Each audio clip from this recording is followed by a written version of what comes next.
So it's Tuesday, 22nd of June, and this is round 2 because I did start recording the podcast earlier, but it was not working. So Portugal versus Uzbekistan will be starting in about 20 minutes. So I didn't get a chance to do the podcast earlier, but we're going to do this podcast about Ronaldo. And if you're a Ronaldo fan, you're not going to like this one at all. Because based on his performance against Congo, and I'm going to try in this podcast not to mention the other guy's name, so we're going to just strictly talk about Cristiano Ronaldo. And I've been saying for years that he's not the player that people think he is. Like, what does he offer if he's not going to score a goal his all-round game? So if you're a player like Bruno Fernandes, who's just won the Player of the Season in the Premier League, Vitinha, Neves, Mendes have all just won back-to-back Champions Leagues, and you're playing with forwards such as Doué, Dembele, Kvaratskhelia, and you're having to almost sacrifice yourself to play for Ronaldo. Like, everybody's saying, oh, they're not passing Ronaldo enough, they have to get the ball to him to score and this, that, and the other. All these players are top players at the peak of the game almost, and you want them just to sacrifice themselves just for Ronaldo. And like, what's the guarantee? What is he gonna do? Like, people are acting as if he's like 10-15 years ago, Ronaldo, and it's like, give these other players a bit of respect as well. And I think people are getting confused as well with what Ronaldo they're talking about. Are you talking about current Ronaldo, or are you talking about the legacy or his history, or like who he is, or who he was, and who he is now? What can he do now? And there's a famous saying, I forget if it's from a film or what, and it says, yesterday's price. And I think that's the way people need to look at Ronaldo, like, who is he now? And all your allegiances with him when you're growing up watching him at United or at Real Madrid and this, that, and the other. That's not this guy. He was him, but he's not that guy now. It's like almost like saying, if he's 55 years old, Ronaldo at 55, are you still going to play him then? I'm still going to say, yeah, but he's still the top goal scorer in the world. I think the Portuguese manager Martinez said the same thing, like alluding to forgetting the service. Yeah, but he was the best goal scorer in the world, but he's not now, is he? And when he's 55, you're not going to be able to say, oh yeah, 20 years ago he was the best striker in the world. Who is he now? And his ego won't allow him to believe that he's not who he is, Ronaldo's. And I think in a way, we, and even myself, we have to understand the way that these top players may be thinking. Like, all his career, probably he's been the top dog, and that's the mentality that's got him all his success throughout his career. So now, how is he going to suddenly change and think to himself, no, I can't do it? He has to almost have that blind faith in himself. But who is it up to? Is it up to him or the manager, senior players, or the senior officials at the Portuguese FA to tell him, like, listen, you don't have to stop suddenly, like an addict has to just suddenly stop, like, drinking alcohol or get off the drugs. But you have to kind of wean yourself off, maybe come off the bench. But is he too big for that? Is the marketing and the money that he makes for the FA, FIFA, everybody, is he too big where the footballing side is almost put to the side, and it's everything that comes with him is taking over?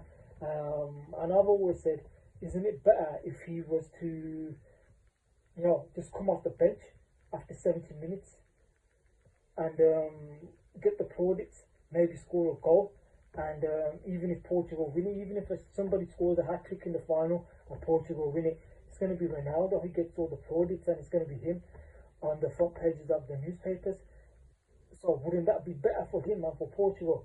It almost feels like now it's who's more important that wins it, Ronaldo or Portugal? And what about the other players' careers? And is he not holding them back?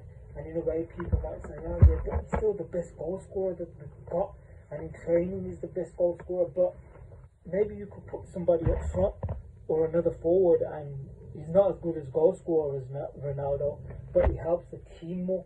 So in helping the team more, it helps get more from the other players. So wouldn't that be better for the whole unit and for Portugal, or does it have to be about Ronaldo? Like Thierry Henry said the other day on punditry, I think from American TV, it's not you who has to score, it's the team that has to score. From that chance with the pullback, and Ronaldo took it when maybe Bruno Fernandes was in a better position. He's gone 10 games, World Cup games, without scoring, and you know, you have all these myths around him as well. His body, his hardware, he had no talent, it was all hard work, he carried Real Madrid, he put Portugal on the map. Are all these facts, or are they just things that, like, buzzwords? Portugal, you had a player like Eusebio in the 1966 World Cup. I think that was Portugal's highest ever World Cup finish, third. And Eusebio's, you know, Benfica is one of the first European superpowers. That was a long time ago. Eusebio, I think, had a great 1966 World Cup and stuff like that. I'm not sure if he won the Ballon d'Or, whatever it was at the time. But you know, it's not like there hasn't been great players before Ronaldo was around. And even internationally, like the same, you put Portugal on the map. But if you look at the World Cup and European Championship now, like even this World Cup, it's got 48 teams. So they're pretty much letting in as many teams as possible. So it's difficult not to qualify. Probably back then it was less teams. So, you know, there's so many myths, and you know, like even enjoy playing while you can and stuff like that. But enjoy what? Like, what exactly do you enjoy about watching him play now? Or even before, like 5-10 years ago, like, what did you enjoy about him playing? And even say this World Cup, if you watched Harry Kane for England, he was dropping deep and spraying balls around. Is Ronaldo not capable of that? Does he not have the skill set to do that? People might say, yeah, but why is he going to drop deep if he's going to score the goals? But a match is 90 plus minutes. So for 5-10 minutes, you're telling me that Ronaldo cannot drop back into midfield or a deeper position and just maybe help dictate play or give numerical advantage to Portugal in midfield and stuff, you know, maybe dictate the tempo, create chances for others, maybe flying fullbacks, etc. Doesn't have to be the whole match, but does he have to stay up front for the whole match? Just park there. He hasn't got the technique to like drop deep, hold up the ball, bring others into the game, and you know, just do a bit more. Or are we just gonna wait for him to stay in the box and then Portugal just stamp back crosses in the box for him to score, and that's it? You know, what are we're supposed to be looking at the GOAT here, or like a contender for top 3, top 5 players of all time? Surely, regardless of age, even they should even have the ability to do that. You know, the technical ability, the football IQ to do a bit more, to show us touches. You know, I don't see it. If you do, you can tell me. But yeah, probably maybe do another podcast on Ronaldo. Maybe a deep dive would take about an hour. We could do that, but we'll see this game against Uzbekistan. And like I said, if he scores against Uzbekistan and maybe probably a penalty, what narrative is that going to change? He's going to become if he does score but in this World Cup, he will become the player that scored in the most World Cups. It'll be 6. But why is it going to really change? You know, it is what it is now. He's not suddenly going to become a playmaker, etc.